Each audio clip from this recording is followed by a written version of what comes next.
So we needed a guitar player. And Flea had told me about this kid that lived in the Valley, which, you know, it's like this other side of the hill of Los Angeles. He said this kid was amazing. And, but he's only 16. He can't really be in a band. He can't really tour. He still lives at his parents' house, right? And so then when Thelonious Monster needed a guitar player, I was like, well, give me the phone number of that kid. He's gonna be 18 sooner or later, isn't he? And Flea was like, I don't want to give you his phone number. And I was, why? And he goes, because I'm waiting until he turns 18. And I said, give me the phone number. He gave me the phone number. John Frusciante came in to audition for Thelonious Monster. He played 2 songs. And me and Rob Graves, the bass player, just looked at each other. And I said, well, if you want to be in the band, you're in the band, right? He was, you know, he's pretty amazing. There's one very complicated Thelonious Monster song. I said to him when I got to the rehearsal, well, what songs do you know? And he said, John Frusciante, 16 years old, said, all of them. And I said, you know, all of our songs? By this time, we'd made 3 albums. And he goes, yeah, all of them. And I go, okay. And our hardest song to play is one called Positive Train. Even the guys who wrote it can't play it. It's pretty complicated. So I said, do you know how to play Positive Train? And he said, yeah. And I said, okay, let's do Positive Train. And he got it in his pedals, you know how John is, and he's standing there. And he goes, wait. And I said, what? And he goes, which part do you want me to play? The Dick Stenny part or the Chris Hansen part? Like, he knew which guitar players' parts were. And I was like, well, the Chris Hansen part, because that's who he was replacing, right? And he goes, okay. And he played the riff from this song called Positive Train perfectly.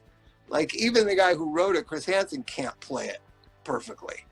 It's like a studio overdub that he took 20 times to get it right. And John just played it perfect. So I was just like, whoa. And so we asked him to be in the band. And then I told Flea and Anthony, like, yeah, that kid is amazing. He's going to be in Thelonious Monster. And Anthony said, what kid?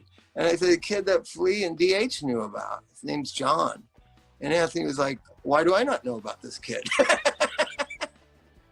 And obviously that led to them playing with John. And then John was at first going to be in both bands until it became a problem. So John was in Thelonious Monster and the Chili Peppers until Mother's Milk got made and was coming out.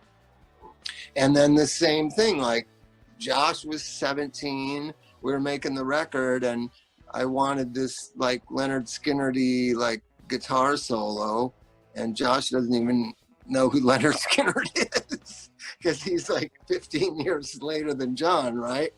Or 12 years later than John. So I said, well, I'll call Frusciante. He can come down and do it. And Josh was like, okay.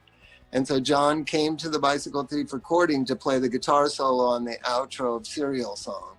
And that's when they first met. And that was a pretty magical moment when the two of them met. It was pretty magical. And how do you feel about this, Josh leaving and John coming back? I knew it was kind of inevitable.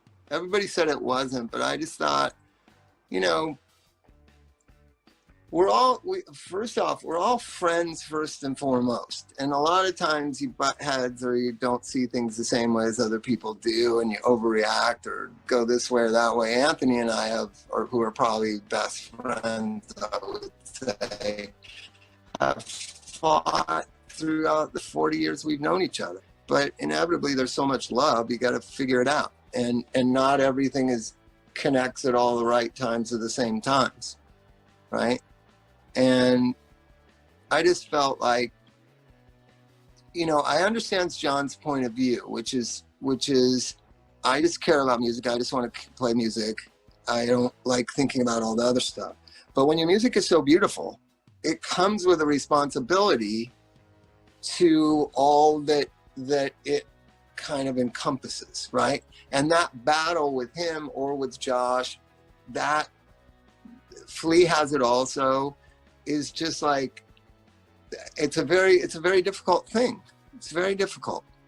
The way I say it is, if you were the best plumber in the world and people celebrated plumbing it would be hard to be a plumber. You know what I mean?